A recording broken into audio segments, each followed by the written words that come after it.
అనేటువంటి విషయాన్ని మేము స్పష్టం చేస్తా ఉన్నాం. ఆచార్య గారు, మనం గతంలో కూడా చాలాసార్లు చర్చించుకున్నాం. బీఆర్ఎస్ గవర్నమెంట్ ఉన్నప్పుడు కనీసం ధర్నా లేదు, ధర్నా చౌక్ లేదు, నిరసన తెలుపుకునే స్వేచ్ఛ లేదు, ఒక ప్రెస్టీజ్ అరెస్ట్ చేస్తున్నారు అన్నప్పుడు ఈరోజు కాంగ్రెస్ సర్కారు ప్రజాపాలన అని చెప్పుకుంటున్న కాంగ్రెస్ ఇక్కడ కూడా వీలు చేస్తుంది కూడా అదేనా? ఈరోజు ఏదైతే దేవిప్రసాద్ గారు చెప్తున్నారో 6 గ్యారెంటీలు అమలు చేస్తామని వాళ్ళే చెప్పారు ఎన్నికల ముందు, అవి అమలు చేయలేదని ప్రశ్నిస్తే ఈ రకంగా అరెస్టులు చేయడం ఏంటి, భయపెట్టడం ఏంటి అనేది నిజంగా పరిస్థితి ఉందా? కేవలం బీఆర్ఎస్ పార్టీనే ఈ కాంగ్రెస్ టార్గెట్ చేసినట్లు కనబడుతుంది.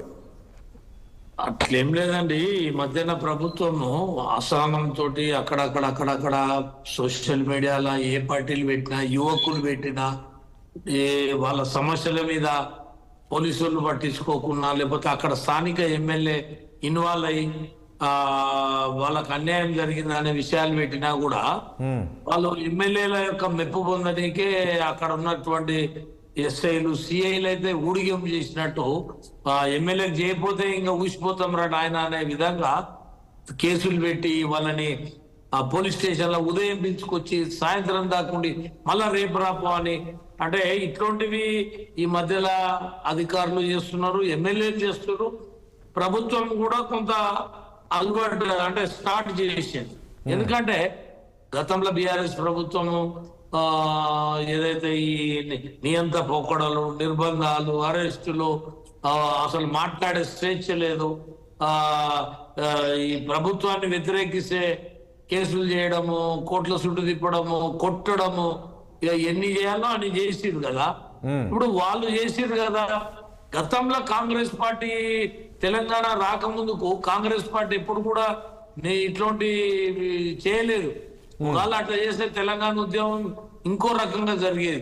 కానీ తెలంగాణ వచ్చిన తర్వాతనే కేసీఆర్ పరిపాలనలో ఇవాళ దాన్ని చూసి రేవంత్ రెడ్డి కాపీలు కొడుతున్నాడు. ఎక్కడండి ప్రజాపాలనలో అసలు అలాంటిది ఎక్కడ కనపడట్లేదు అంటున్నారు? ప్రజాపాలన అంటే ఇప్పుడు అసలు ప్రజల పాలనలే లేదండి. ఇంకా నేను ఎక్కువ లోతు కోదలుచుకుంటే అది మాట్లాడదాము.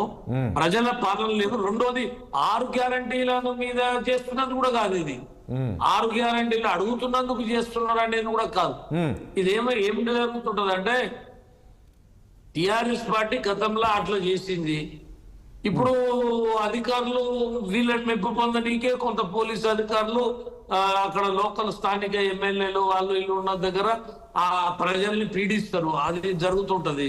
కాబట్టి ఇది ప్యూర్లీగా ప్రభుత్వమేమో ఇప్పుడు రేపు కేటీఆర్ ఏదో విషయంలో అరెస్ట్ ఇట్లా 10 రోజులు కోర్టు వెసులుబాటు ఇచ్చింది.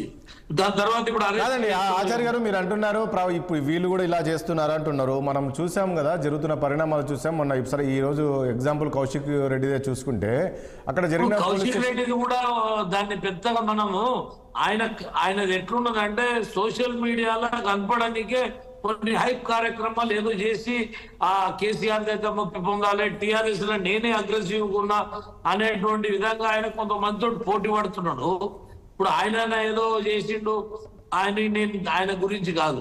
ఇక్కడ సామాన్య పౌరుల మీద, సామాన్య ప్రజల మీద కూడా సోషల్ మీడియాలో పెడుతున్నారండి, లేకపోతే ఇంకేదో చేస్తున్నారని, ప్రభుత్వాన్ని విమర్శిస్తున్నారని, పార్టీని విమర్శిస్తున్నారని కేసులు పెట్టే ఉన్నాయి. కౌశిక్ రెడ్డి చేసేది అంతా డ్రామాలు, అవన్నీ అవి డ్రామా పాలిటిక్స్. అవి నేను దాని గురించి నేను మాట్లాడదలుచుకోలేదు. ఇప్పుడు వీళ్ళ ఆలోచనలు ఏంటంటే రేపు ఏమైనా చేస్తారో ఏమో, ముందే మనం అగ్రెసివ్ ఉండి అది ఇది అన్ని పెట్టి కావాలని చేస్తున్నా అనేటువంటిది.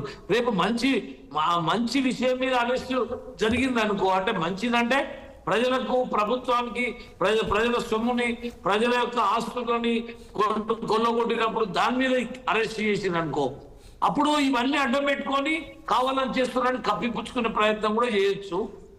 ఒకటండి ఆచార్య గారు, సరే నేనేమంటున్నాను, ఇప్పుడు ఈరోజు అవునన్నా కాదన్నా ముఖ్యమంత్రి ఈరోజు రాష్ట్ర ప్రజలందరూ కూడా ఎన్నుకున్న ముఖ్యమంత్రిని పట్టుకుని వాళ్ళు కూడా ఆ రకంగా కొన్ని కామెంట్స్ చేస్తూ ఉన్నారు కదా, అదే సరైన పద్ధతేనా? మరి ముఖ్యమంత్రిగా అప్పుడు కూడా కేసీఆర్ ముఖ్యమంత్రి కూడా అప్పుడు వీళ్ళంతా లేదా ముఖ్యమంత్రి ఉండి ఆయన ఎట్లా మాట్లాడిండో ఇప్పుడు ఈ ముఖ్యమంత్రి గట్లనే మాట్లాడుతుండు. ఆయన ఏం చేసిండో ఈయన గదే చేస్తున్నాడు. ఆయన కూడా చెప్పిన మాటలన్నీ మర్చిపోయి ఆయనకి ఇష్టం ఉన్నది చేసిండు. ఇప్పుడు ఈయన కూడా ఇచ్చిన హామీలు మర్చిపోయి ఈయన ఇష్టం ఉన్నది చేస్తున్నాడు. ఏది ఇలా సెన్సేషనల్ న్యూస్ వస్తే దానిలో 20 రోజులు నడుపుతున్నారు, దాన్ని నెత్తిలేసుకొని ముందరికి పోతున్నారు. నేను అనేది ఏంటంటే ఇప్పుడు 6 గ్యారంటీలు అడిగినందుకే చేస్తున్నారు అనడం కూడా తప్ప అంటున్నా. ఇవి స్థానికంగా ఉండే ఎమ్మెల్యేలు వాళ్ళ యొక్క వాళ్ళు ఇష్టం ఉన్నట్టు చేసుకుంటూ పోతుంటే దాన్ని ప్రశ్నిస్తే కూడా చేస్తున్నారు. రైట్.